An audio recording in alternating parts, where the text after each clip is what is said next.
Hello, welcome to Film Lovers. I'm Sonia Chung. I'll be talking to people who work in the film industry and who are also avid film lovers. Today I'll be continuing my conversation with writer, DP and filmmaker Maya. Hi Maya, how are you today? I'm well, thanks, Sonia. How are you? I'm good. We had a great time last time, didn't we? Yeah, it was very fun. So today, what will your theme be? I think my theme will be, well, the timescape will be 90s films, and I guess the theme will be like films that I either had great effect on me, either consciously or subconsciously. Okay. So you don't have a general countdown, do you? You just have a list of all the sort of most memorable and your favourite films from the 90s period. Yeah. I have a list of like things I can, that I think, had an impact on me, basically. Okay, so go into your first one then. I think the first one by far is Boogie Nights, Paul Thomas Anderson's Boogie Nights. It's a very good film. Thank you. Yeah, I think that film like changed my life for sure. It was the film that made me kind of realize that I wanted to work in film, and specifically at that time that I wanted to be a cinematographer. And my whole life I've been like a massive like film buff and really addicted and was watching an insane amount of films on a daily basis. But like I'd always sort of like not really taken into consideration the credits at the beginning of a film, and I would usually like fast forward through them, to be quite honest. And my whole life I saw this credit called director of photography, and I had been doing still photography for many years and thought that was kind of where my career was going to go. And then the third time I saw Boogie Nights, which was at home, I had something switched on in the pool scene, the first pool scene, first party where like Jack Horner's like introducing Eddie Adams, not yet Dirk Diggler, to everyone, and it just goes around, and I like just the camera movement, and the way it moves, and the way the camera movement moves the story forward, and really like creates the ambiance of the party. Like ultimately, like the whole like like it just moving from person to person and all of that movement and all that stuff. I at that moment I realized what a DP did. Like that this credit that I'd always seen that didn't mean anything to me suddenly meant something to me, and I was like, oh, this is what they do. Yeah. And I was like, this is what I want to do, because I'd always been obsessed with words, and I'd been studying photography, and I'd been a photographer like my whole life up till that point, and there was always something missing. And I realized at that moment that what was missing was movement and words. And yeah, that film just changed my life entirely. And also I think it was the first time I'd ever seen a film with so many characters, and that I had left it and felt totally whole, like complete, and like nothing was missing. I remember like, I just thought that film was like perfect. It was a very unique experience, and it completely changed my life. Absolutely, like, and I can really pinpoint it to that scene in that film, in that third viewing of that film. They're quite. What struck me about that film is, I mean, it's been a really long time since I've seen it, is that they're all quite tragic characters, aren't they? And they've kind of made, even though they all work in the porn adult industry, they're kind of like their own family. Do you know what I mean? Yeah. It's a very strange family environment for people that basically been kicked out of their house, or like he gets kicked out of his house, his parents tell him to never come back again, etc. And they've kind of made their own family environment in a very strange not that different from like LGBTQ stories you would have heard from then, and also obviously still today. But yeah, I think it is very, and I think also that they have, they do make each other feel. There is a general, for the longest time, for those characters, for like at least the first half of that film, they're so positive. They're so like full of hope for the present and the future, and they really see themselves as these like kind of slightly like ambassadors of goodwill to some extent. It is very like, like he talked about how like, they help married couples and like just simply being open with sexuality, and like we are talking about like 1979, 1980, and I think that and also obviously they were like all of their, this is obviously the film kind of towards ends with videotape taking over that world, but they're all still communal experiences, right? Their films are shown in film theaters in large groups of people on huge screens. So like there is, like, why there are lots of, AIDS doesn't exist yet. There are lots of reasons to be quite positive about what you're doing, and they kind of have they really own. Like Roller Girl really owns her, like her body and her, and she refuses. She refuses to be a victim, even though people try to make her into one, and she really knows herself quite well. I think that's also quite. It's really like quite a shame. Actually, I seen the last time I saw that film. The Prince Charles Theatre in London had done a retrospective of like 35mm prints of PTA films. I think for the coming out of Phantom Thread or The Master. I can't remember which one it was. Anyway, I bought like tickets to the whole thing. And it was the first time I had seen in a British audience, seen the film with the British audience. And it really made me really sad, actually, because they were laughing. It's not a comedy. And I felt like their laughter was really cynical, actually, and slightly cruel. And I don't think that, like, Eddie or Dirk Diggler or however you, like, those, I don't think that, or John C. Adams' character in that film, like, I don't think that I think you laughing at them is a bit,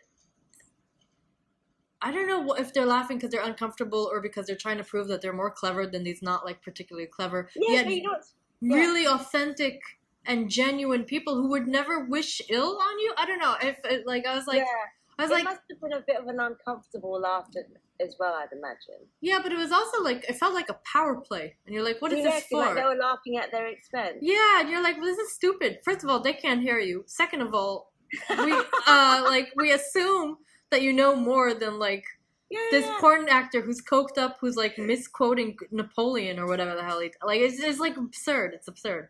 But you know what's funny is that it starts off like kind of very positive, and like because it starts in the 70s, isn't it? It starts in 78 or 79, and then it ends in And then as it goes on, you start to see the descent in all of these. Yep. It's all like these people. Yeah, video pretty much brings the death of it. Like video is like the deciding factor. That's an interesting point that you bring up, because there was. I mean, I'm going to go off a bit of a tangent quickly. But then obviously when 2000 came along, well, when the internet started coming along and the digital age started coming up, well, not the digital age, but when the internet came along, then a lot of porn actors in that generation that were used to having regular, quote, work coming out onto videos, and suddenly people weren't buying videos anymore because they could just go on the internet and find free porn on there. So that was also the death of that era. And I remember there was a Louis, I mean, I don't want to go off too much into tangent, but the Louis Theroux documentaries, he did the first one about the porn industry in the 90s. And then he did a follow-up many, many years later. There were a few of them all basically saying how the internet had ruined their industry. So that's kind of like, that's quite interesting, because Boogie Nights is a bit like that, isn't it? But then also the videos came along, and then that ruined that all of. Well, historically speaking, and we're going back like to the beginning of the creation of photography. Much later, in the 80s. Yeah. But like historically speaking, from a technological perspective, porn has always led the way.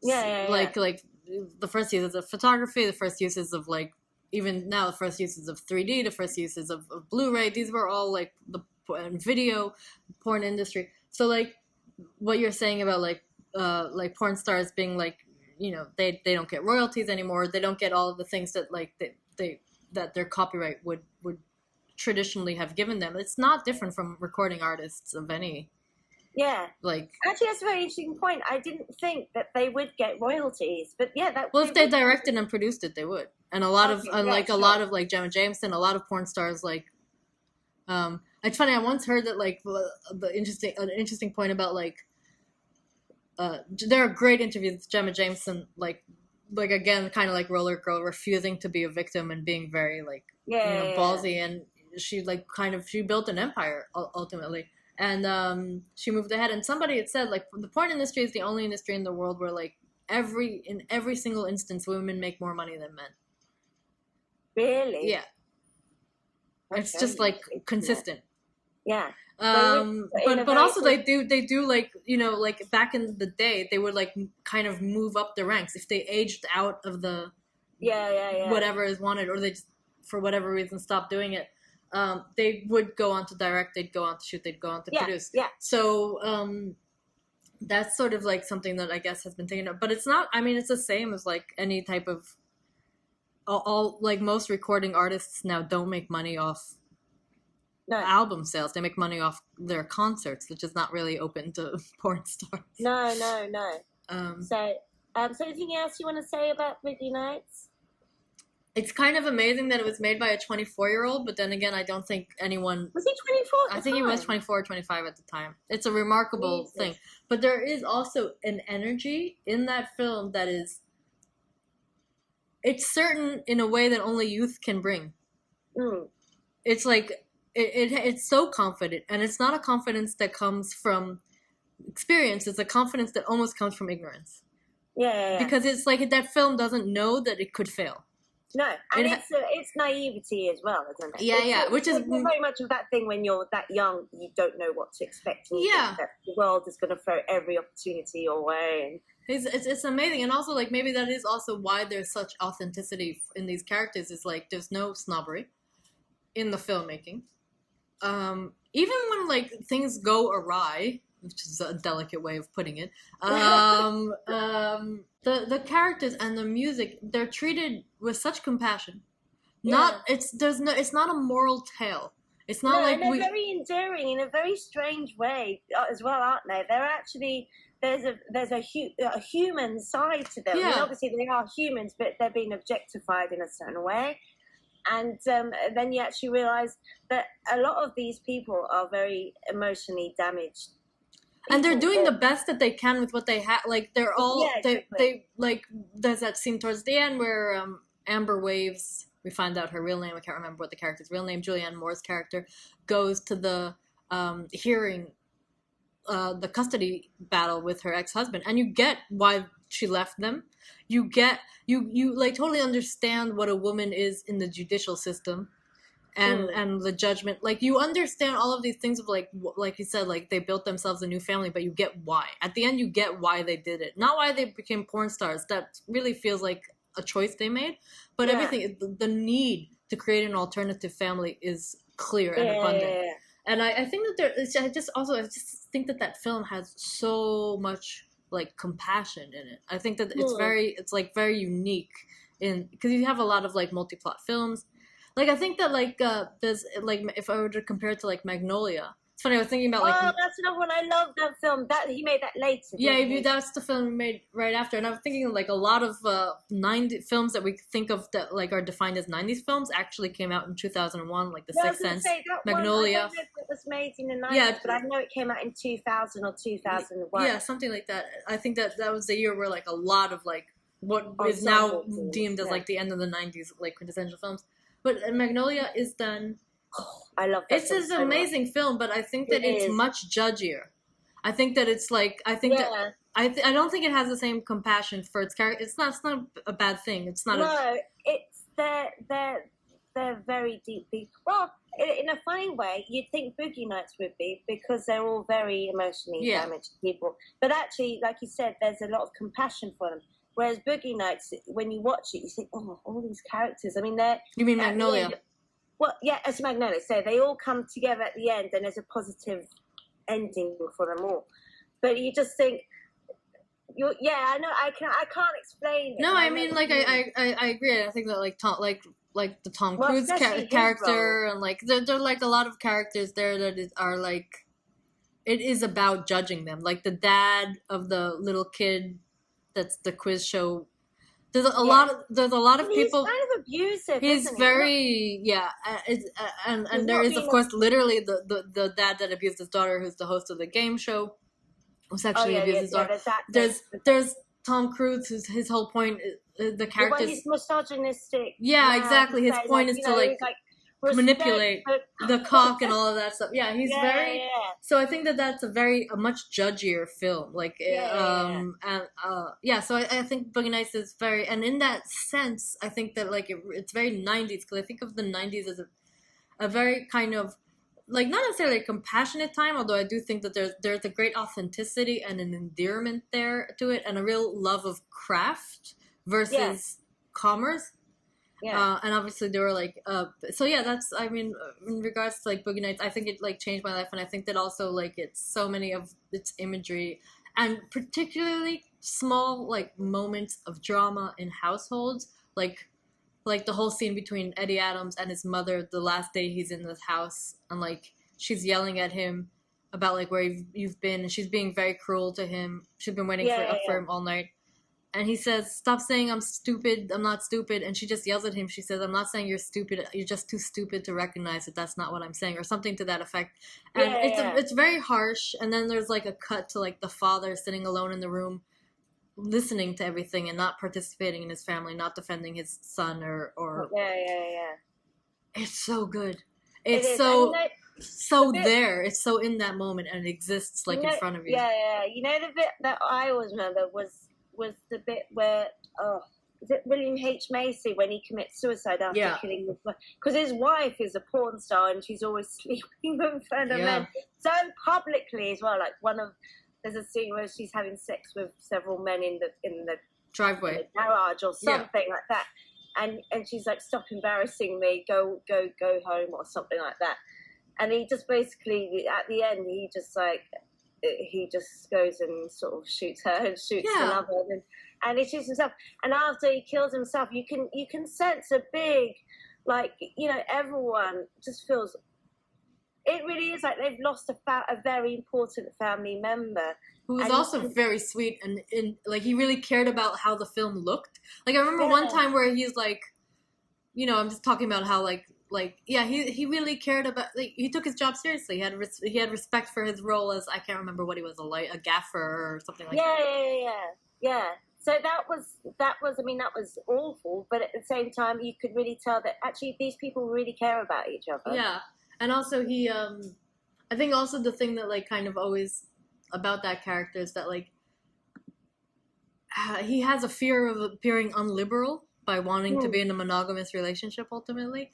And I always think that's very funny, like where like I've had like, I think in this day and age I've definitely had conversations with people where like I've said like, you know, don't try to out liberal me. It's not it's like and he's living in this like uber liberal world, right? But they're actually not really, at least his wife and other people, they're not really acknowledging how he feels, even though they're super liberal. Yeah. All right, let's crack on to your other one. Okay, so the other ones, there are a few. Okay, so I'll go for all of them first to say the names. Okay, so the other ones are like, I was thinking of Total Love, or which is an Israeli film by a director called Gulbentovich. And it was written, apparently, I didn't know, it was written by Gulbentovich, I know that, but now I also found out that it was also written by Edgar Keret, who's a very prolific filmmaker and writer, and like it's been on the New York Times bestselling list. He's super like well known. And then the other film I was going to say was Arizona Dream, because for me it represents something super unique that kind of doesn't exist anymore. Okay. And I was also thinking either of Strange Days by Catherine Bigelow, or Quiz Show by Robert Redford. So they're very, and Naked to an extent, but I think Naked is also a bit out of the realm. Mike Leigh's Naked. Okay. Is that anymore? No, I would say that those are. Naked is 93, so we could definitely include Naked. So why don't you go through them each individually in a little bit? So we'll talk about Total Love. So Total Love, or in Hebrew it's called Mashu Totali, which means something total, and it was like a super successful film when I was growing up. And it had like very like quintessential 90s stars, I think. A little bit like if you can imagine the alternative to like what would have been like Kevin's, like a local version of like Kevin Smith's crew. So like actors that appear in every single film. You kind of know that this director is going to cast these friends of his and they're going to play sort of these characters. So that and it's sort of about, it's the concept is these two guys who are kind of, they're like stoners, and one of them is a chemist, and they create a new form of what is effectively ecstasy. And they kind of go on a mad road trip that takes them to like India and Holland and all over Israel, and it's just such a, first of all, like the idea that like they create a feel good drug is super 90s to me, rather than like rather than something that gives them any form of advantage, right? It's only about like feeling love and delight, and it's so like it's very to say, I think it's unfair to say it's naive, but there is an innocence there that is authentic, for sure. So they invent a love, like a love potion, which is called Total Love, and it also the abbreviation is TLV, which is also the abbreviation of Tel Aviv. So it's like a very like Tel Aviv type of a thing, a very 90s thing, and they're both kind of in love with the same girl who basically, she like takes this drug, or like they decide they're going to try to market this drug because it definitely works, and they need, and it's in liquid form, and they need to like get it across borders. And that's the other thing I kind of really like about like heist films or drug films, is like the ingenuity of like how, you know, they have a problem, they have to move, let's say, something from point A to point B. How do you do it in a way that's like unique but also logical? So I don't know if you remember, but like I guess they still exist, but in like trainers, in the sole of trainers, there's like this clear bubble, right? This like plastic clear, like you'd have the rubber, and then you'd have like just clear plastic, like quite thick, and then the rest of the shoe. Do you know what I mean? Yeah. So they inject the liquid into that clear bubble, and she like literally just walks through every customs, and I always thought that was genius, because it's one of those like, oh shit, it's totally staring you in the face. It totally looks, it's got like this like fluorescent-y pink vibe. It totally looks like something like a Nike or like a Reebok would have designed. It's just genius. Instead of being like, we'll put it in this and it can be confident, like she's like, they're just gonna walk totally casually across several borders. It's just, I love that. I thought that was really cool. And there's something, and also like Israeli culture, I mean definitely Tel Aviv culture, it's very it's very pro drug. Like we're very like drug, like positive. We like most people do drugs like as commonplace, kind of as a way of like expanding, you know, their, a big part of their social life, expanding spirituality and so on and so forth. And the other thing Israelis do is travel, like a lot, especially to India. That's like they'll spend like a long time in India. So this film, and also back in the day when like weed wasn't legal everywhere, not that it is in the UK, but when legal, then like Amsterdam obviously was mentioned quite a lot in like, you know, obviously in Pulp Fiction, and Amsterdam was like a kind of a mecca. So this film goes to like India and Amsterdam, and it's very like it embraces that whole, like from a geographical perspective, it also embraces that whole episode. But there is something very like innocent about it, like, and also like the backstory of it, in terms of like, if you look at it, you're like, that the fact that the film got made, it wasn't that hard to make that film, to get the money together. It wasn't a very expensive film to make. It made a lot of money. It was just fun. Like most Israeli films are not fun. Like we're not allowed to, because Israeli films are like, you'll make a comedy mostly for Israelis, but they won't get international distribution. Right. Because people only want to see films, like Europeans or whatever the world, they want to see dramas about the conflict and war movies. That's mostly what's expected from Israelis. And this film like managed to like break through all of that, because it's just a really great film, and it was fun, and it was sweet, and it's like a little like, it's nothing like Kevin Smith's films, but it does have like, or that vibe, that like super fun vibe To it. Okay. Which, sorry, brings me to one more thing that isn't on my list that totally should be on my list, that I think is quite unique, is Dazed and Confused. Okay. Why Dazed and Confused? Because Dazed and Confused is Richard Linklater's film. The whole film takes place in one day in 1976, the last day of high school. Okay. And it has one of the greatest soundtracks of all time. And it also has like a real ease. And it's like just things flow from one scene to another, and they're really cool. And it's another one of those films where you're like, you could never make that film today. First of all, the studio would lose its budget just on the soundtrack. Really? And also like there's just like there is an innocence about it, a naivete, and it's not like we're not looking back at 1976 from a judgy perspective and being like, oh my god, they were so sexist, they were so that. No, it's just like these are these characters, we kind of love them for who they are. If you don't, that's fine. It's not for you. It's not a big deal. Nothing is a big deal. I think that's the other thing. It's really weird because you when you try to make films, a lot of times they like really want for things to have like really high stakes. Yeah. And these films don't have high stakes. No. At all. Like the main goal of like Dazed and Confused is to get Aerosmith tickets. That's not really like high stakes. That's like pretty like they're just gonna have a party and it's fine. Yeah. It's cool. And it's great. And it's again full of these like just like Total Love. It's like full of these like moments. So Alec Baldwin last year said something that's very true, which is that like okay films are good films. I'll go with okay films. You like remember the story. Yeah. Because that's all that stay with you. But great films, you remember moments. Yeah, it's true. It's true. It's absolutely true. I think, yeah. So I think that like these are all films that are like built of moments, and the structure kind of, to me, like when people are like, what is it? This can be about film or literature. It doesn't matter. If I like recommend like a book to somebody, I'm like, it's written so well. Like it's just written so well. And they're like, what's it about? And you're like, it doesn't matter. Do you understand? Like, because the words, no, I do. Like, it's just so frustrating. It's so like, I don't know. To me, like, there's no, to compress it down to just a story is doing a disservice to the artistry. Sure. Yeah. So yeah, it's a bit like, I don't know, talking about a painting or talking about a dance piece. You're just like, the whole point of it is that it's nonverbal. So the next film I was going to talk about is Arizona Dream. Why Arizona Dream? Arizona Dream is a super 90s film. It's a lot of like wide lenses in it. There's like, it's Emil Kusturica's American film.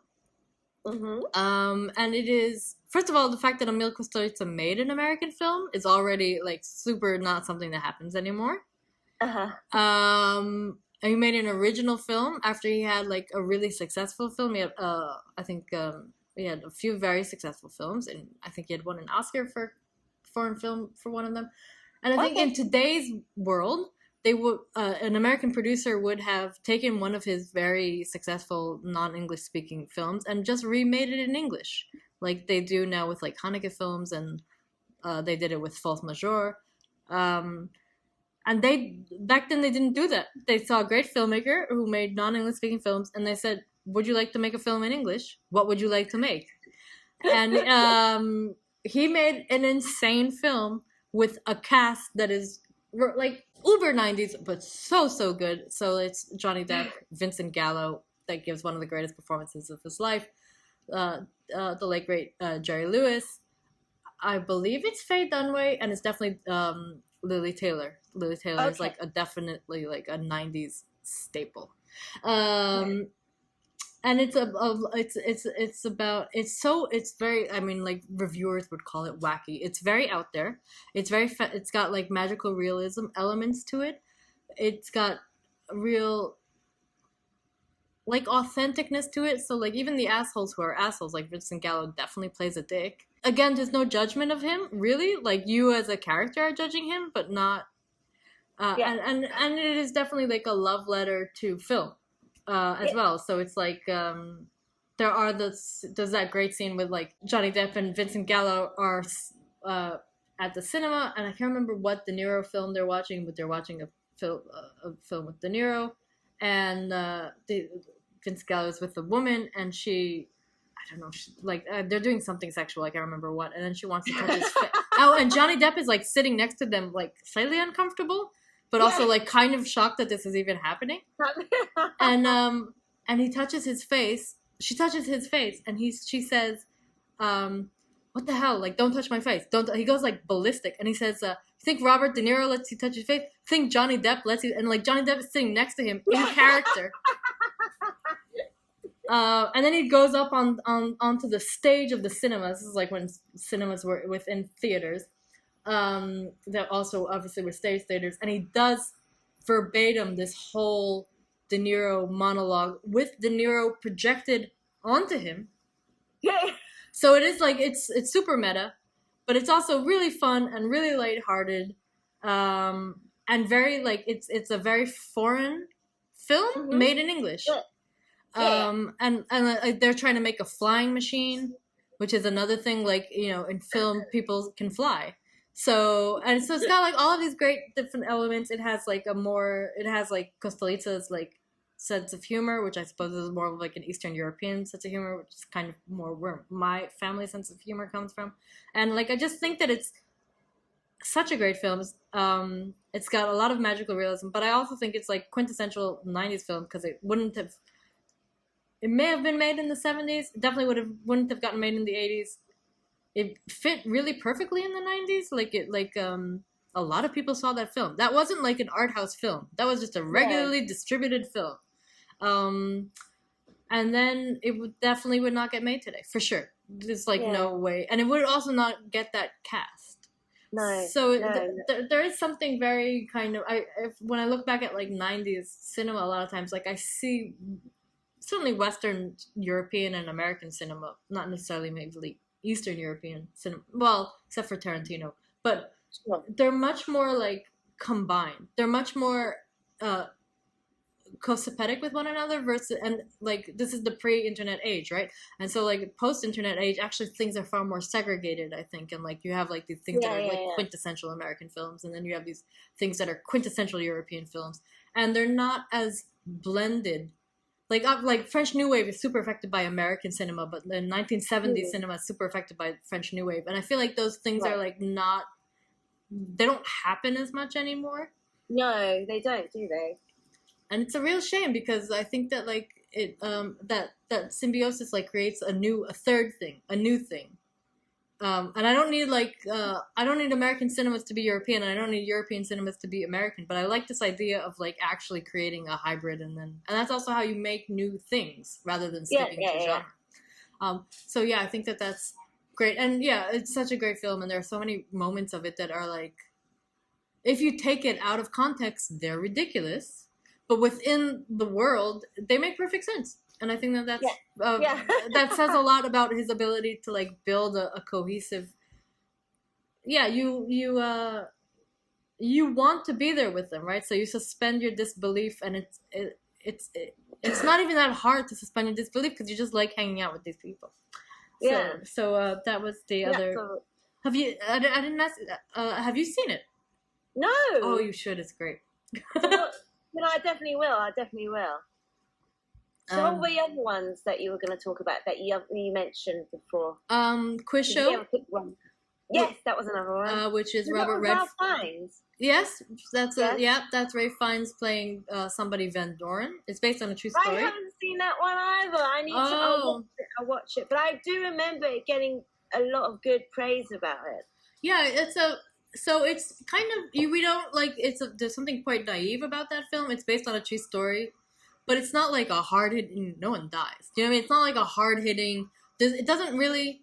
It starts with something that's immoral rather than something that's tragic. Okay.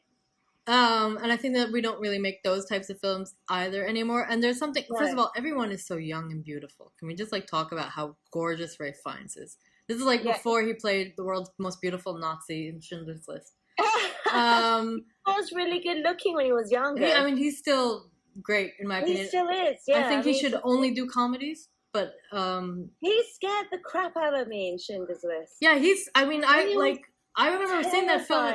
Yeah, he's really terrifying, and he's very like he plays inner conflict really well in that film. And I just remember being in that film, and I was like, "How can your eyes be so blue in a black and white film? That makes no sense." Do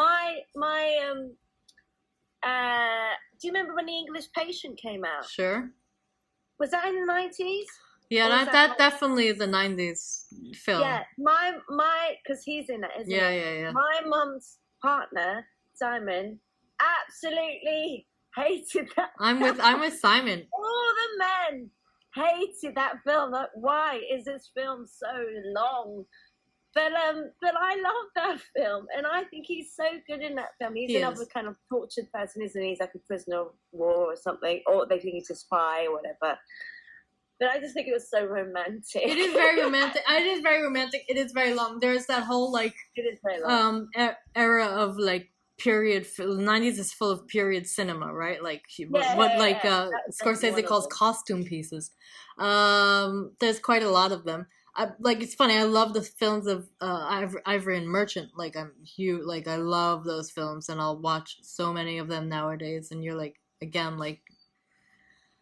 There's no. It's you're not being hit over the head with the morality, like, and it's not, and also like, oh, I apologize. That's all right. And also you're not it's not a read. You know, the films were made today, but they take place then. But it's not today's morality being projected on then.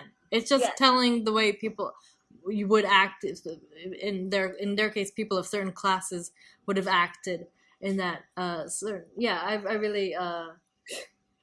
Ray Fiennes is great, and he plays American really, really well. He plays like he has a mid-Atlantic accent there, right? So he plays like in Quiz Show. Yeah, in Quiz Show, and Quiz Show is very like it's a really, it has a few moments in it that like I just remember always, and I just remember, like for instance, Scorsese there he plays, I think Mr. Colgate or whoever it is. That's like sponsoring this quiz show, 21 Questions, and he looks at a photo of like John Turturro, whose like teeth are all like screwed up, and he's like, you know, he's a lower middle class. He plays a lower middle class Jewish guy there, who kind of was like always bullied for knowing stuff, and now like finally knowing stuff is getting him ahead. Anyway, Scorsese looks at a photo of him and says, "No, there's a face for radio," which is one of the best lines. I just love that line. And there's like a real, it's funny, there's an innocence in that film, and then there's like the filmmaking, and there's a character in that film called Rob Moreau, not called, the actor played him, called Rob Moreau, and he's a journalist who's like looking into 21 Questions because he thinks it's really weird that this guy that always won suddenly didn't know a question that everybody knew the answer to. Mm-hmm. And then this other guy, who seems okay, but clearly not as smart as this other, less traditionally good-looking chap, suddenly is doing ridiculously well. So he starts to like look into all of this, and he starts to look into what it is we want our heroes to look like in a certain type of... So we don't want them to look like a Jew from Bronx. We want them to look like this slightly Aryan-looking son of a very highly regarded intellectual waspy family, and it's really interesting. It's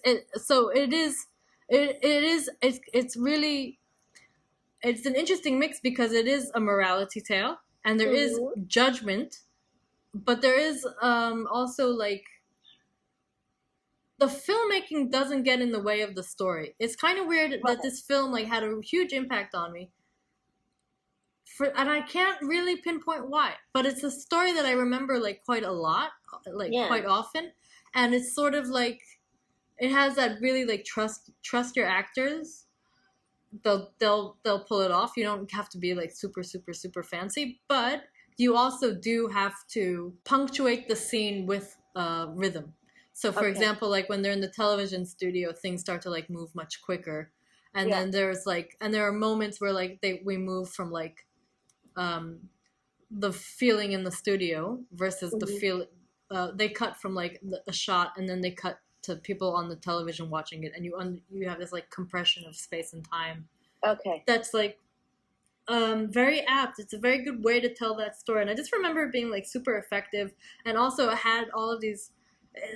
I think the text really mimics the filmmaking. So there's this like bit where like Rob Moreau he goes to like the Yale Club or the Harvard Club or some like club, this Ivy League club, and he's speaking to some, I think the head of the network or somebody who's very, again, like a WASP. And Rob Moreau plays a Jewish man, and he's there. Like he's never been allowed into this club before, right? Based on his based on him being Jewish.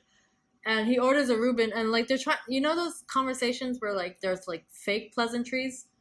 Yeah. Like one guy's investigating another guy, the other guy like wants him to like back off, so it's like inviting him for lunch, and and he invites him basically into like his court, thinking that he wants him to be part of that. This guy's dream is to be part of this world. And this guy walks into this room, and he's like, nobody here would ever accept me for who I am, so why would I ever want to be a part of that? And it's this really weird. They order like a sandwich. They like order a sandwich, and he orders a Reuben sandwich. Yeah. He's like surprised that there's a Reuben sandwich on this like on the menu at this Ivy League club, and he says, "You can order Reuben sandwiches, but I don't see any Reubens around. Like there are no Jews in this room. There are no black people in this room. It's very clearly one." So there's a lot of these like really like simple like little like the film elbows the morality in, but it doesn't like hit you over the head. It's just really good. And I also remember it kind of being like the first time I recognized. I was really young when I saw this film, but it was the first time that like I'd seen an actor direct, because it's a Robert Redford film and he's not in it. And I was like, this film, it felt different to me, and I couldn't put my finger. He's become a very good film director. I mean, he's very old now, but he proved himself to be an amazing director. He's obviously had years of acting, so he's picked up, and learned his craft as a director. But he's an amazing filmmaker. Yeah, absolutely. And I think now I kind of think of like actors as possibly the best directors, kind of like I think artists are seem to be the best curators. Whenever I go to like an exhibition that's curated by an artist, it seems to be better than somebody who's like properly. I think there are great, like super great actor directors, and obviously they have a knowledge of like what it's like to be within something. And on the other side of the camera. Yeah, exactly, within the scene. So they know how to how to emphasize what's happening without getting in the way of what's happening. And I think that's, and they probably also understand the vulnerability of what's going on in a better way.